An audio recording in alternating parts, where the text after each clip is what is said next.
Hello दोस्तों, ये इस पेयर को क्या नाम दूँ। स्टार प्लस के मोस्ट पॉपुलर शो में आपको दिखाया जाएगा। श्लोक जो होते हैं वो आस्था के लिए पानी मंगाते हैं। उसके बाद आस्था जो होती है वो होश में आती है।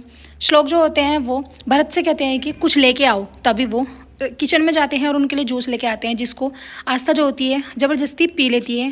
ज़बरदस्ती श्लोक जो होते हैं वो जूस पिला देते हैं। उसके बाद अग्निहोत्री जो होती हैं अंजलि, वो डांटने लगती हैं, कहती हैं कि तुम्हारी कैसे हिम्मत हुई इसको कुछ भी पिलाने की, क्योंकि इसका जो है निर्जला फास्ट था और आज इसको सज़ा मिली हुई थी। तभी श्लोक जो होते हैं कहते हैं कि मिसिज अग्निहोत्री, आपको कोई हक नहीं है मेरी वाइफ को ऐसे सज़ा देने का, क्योंकि आस्था मेरी बहू है और इस घर की निरंजन जी की बेटे की बहू है। आपकी कुछ नहीं लगती। जब मैं आपका बेटा नहीं हूँ तो फिर ये आपकी बहू कैसी हुई, और आपको कोई हक नहीं है इसको ऐसे सज़ा देने का।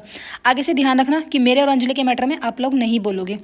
अंजलि जो होती है वो कहती है कि जब इसने गलती करी है, आए दिन मायके भाग जाती है, आए दिन मायके भाग जाती है, तो इसको सज़ा तो भुगतनी ही पड़ेगी। अंजलि जो होती है कह के चुप हो जाती है। फिर उसके बाद आस्था वहाँ से खड़ी होती है।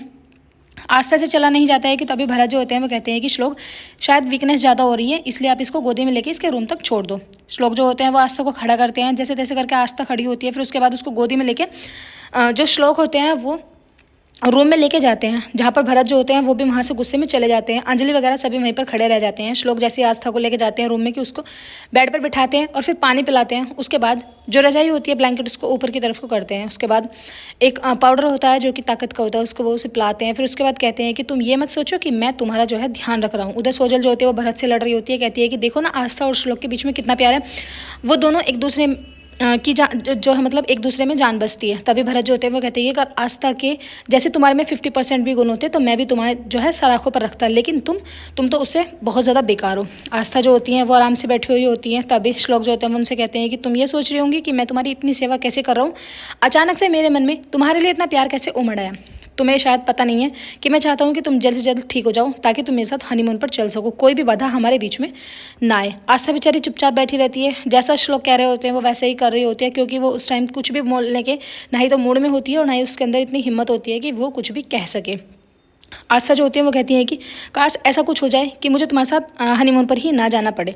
श्लोक जो होते हैं वो कहते हैं कि ऐसा कुछ भी नहीं होगा, क्योंकि मैं ऐसा कुछ होने नहीं दूंगा। इतना कहने के बाद दोनों के बीच में बातें चल रही होती हैं। आस्था जो होती है वो बेचारी बैठी बैठी इमोशनल हो रही होती है। उनके मन में कुछ भी नहीं होता है बोलने के लिए, बस उन्हें अपने पापा की फिक्र लगी रहती है और अपनी फिक्र लगी रहती है। तभी श्लोक जो होते हैं वो वहाँ से उठ के चले जाते हैं। आस्था वहाँ से खड़ी होती हैं और सोचती हैं अपने बारे में कि अगर वो हनीमून पर चली गई तो कहीं दिक्कत ना हो जाए। फिर उसके बाद श्लोक जो होते हैं वो कहते हैं कि अगर तुम चाहती हो कि तुम्हारे पापा की जो मतलब बाबूजी की जान सही सलामत रहे तो जल्द से जल्द जाने की पैकिंग कर लो। आस्था जो होती है वो पैकिंग स्टार्ट कर देती हैं हनीमून के लिए। वो अपनी सारी साड़ीज़ जो होती हैं उसको श्लोक के ही बैग में रख लेती हैं। श्लोक बाहर से गुस्से में आते हैं और कहते हैं कि तुम्हारी हिम्मत कैसे हुई मेरे कपड़ों के अंदर अपने कपड़े ऐड करने की। वो उन्हें निकाल के फेंक देते हैं और कहते हैं कि तुम किसी गांव में या किसी पहाड़ों में नहीं जा रही हो जो तुम ये गांव के गंवार कपड़े पहन के जाओगी। तभी श्लोक जो होते हैं वो कबर्ड से कपड़े निकाल के देते हैं आस्था के लिए, कहते हैं कि तुम ये कपड़े पहनोगी, हम लोग वहाँ हनीमून पे जा रहे हैं, ना कि हम वहाँ किसी के जागरण में या किसी के कीर्तन में जा रहे हैं। उसके बाद आस्था जो होती है वो कहती है कि मैं तो कपड़े इसी में रखूँगी। वो जबरदस्ती श्लोक के बैग में कपड़े ठोसने की कोशिश करते हैं, लेकिन श्लोक जो होते हैं अपने बैग की चेन को बंद कर देते हैं और दोनों के बीच में फिर से बहस होने लगती है। उधर अंजलि जो होती है वो पूरे घर में पूजा पूजा का जो दिया होता है उसको आरती से कर रही होती है कि तभी इनके जमाई जो होते हैं वो घर आ जाते हैं। आके प्रणाम करते हैं, कहते हैं कि मैं मंदिर गया था क्योंकि आपने मेरी लक्ष्मी को मेरे घर वापस भेज दिया, मैं बहुत ज़्यादा खुश था और मैं वहाँ से प्रसाद लेके आया हूँ। वो कहते हैं कि ठीक है बैठ जाओ, मैं तुम्हारे लिए नाश्ता लगाती हूँ। वो कहते हैं कि नहीं, मैं सभी को प्रसाद बांट देती हूँ। उधर आप देखेंगे सोजल की जो माँ होती है वो बहुत सारा सामान ठूस लेती हैं अपने बैग में। तभी सोजल जो होती है वो कहते हैं कि अगर वही ने तेरा बैग चेक कर लिया ना तो तुझे कहीं ऐसा ना हो कि खाली हाथी यहाँ से वापस जाना पड़े। सोजल से मिलने के लिए जो अभय होते हैं वो आ जाते हैं और अभय से सोजल से ऐसी मीठी मीठी बात करते हैं। वो कहते हैं कि मैं तुम्हारे लिए गले का सेट बनवा के लेके आया हूँ, क्योंकि तुम मेरी बहुत प्यारी भाभी हो और एक तुम ही हो इस घर में जो मुझे अच्छी लगती हो। वो जो होती है कहती है कि वैसे तो मेरा मन नहीं करा एक्सेप्ट करने का, लेकिन जब तुम इतना फोर्स करो तो मैं इसको रख ही लेती हूँ।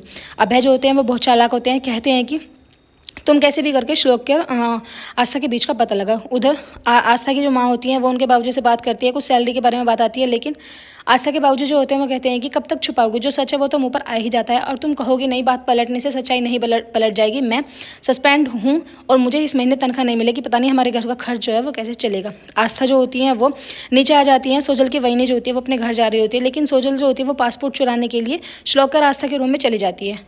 जैसे तैसे करके श्लोक के रूम से वो आस्था का जो पासपोर्ट होता है उसे चुरा लेती है कि तभी उन्हें अंजलि बुलाने के लिए चली जाती है। अंजलि कहती है कि तुम आस्था के रूम में क्या कर रही थी। वो कहती है कि मैं आस्था के रूम में आस्था को बुलाने के लिए आई थी, वही नहीं जा रही है ना, इसलिए वो कहती है कि वही नहीं तुम्हारी है जा रही है और तुम इधर उधर घूम रही हो, चलो जल्दी से नीचे। सोजल जो होती है वो नीचे आ जाती है, उसके वही नहीं बार बार कहती है कि सोजल बेटा मैं जा रही हूँ। वो कहती है कि हाँ आई तू जा ऐसे करके बोल रही होती है कि तभी सोजल के हाथ से जो पासपोर्ट होता है वो नीचे की तरफ गिर जाता है, जिस पर अभय की निगाह जो होती है चले जाती है। लेकिन सोजल इतनी चालाक होती है कि उस पर अपनी साड़ी का जो पल्लू होता है उसको डाल देती है ताकि किसी को दिखाई ना दे। अंजलि जो होती है वो कहती है कि तुम्हारी माँ जा रही है, क्या तुम इसको बाहर तक नहीं छोड़ के आओगी? वो कहती है कि नहीं, माँ अपने आप से चली जाएगी, अगर मैं बाहर जाऊँगी तो माँ को थोड़ी प्रॉब्लम होगी मुझे देखकर, वो शायद ऐसा ना हो कि वापस आ जाए। अंजलि जो होती है वो आस्था को लेकर वहाँ से चली जाती हैं कुछ काम कि तभी सोजल जो होती है उस पासपोर्ट को उठाती है और वो अभय को दे देती है। अभय जो होते हैं अपनी पॉकेट में पासपोर्ट को रख लेते हैं जो आस्था का पासपोर्ट होता है। एपिसोड की एंडिंग ऐसी होगी फ्रेंड्स, आने वाले एपिसोड्स में आपको दिखाया जाएगा। अभय जो होते हैं इनके घर पर ही होते हैं। श्लोक जो होते हैं वो चिल्लाते आते हैं, कहते हैं कि आस्था मेरा पासपोर्ट तो वहीं पर रखा है लेकिन तुम्हारा पासपोर्ट कहाँ है? वो कहती है कि मैंने पासपोर्ट नहीं देखा है जब से मैंने तुम्हें दिया है। वीडियो अच्छी लगा लाइक करें।